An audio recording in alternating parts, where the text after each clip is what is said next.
A partir da próxima semana, o Supremo Tribunal Federal terá um novo presidente, Márcio Rocha.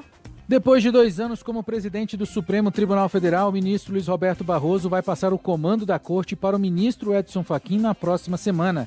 Além de Fachin, o ministro Alexandre de Moraes também vai tomar posse, mas como vice-presidente do tribunal.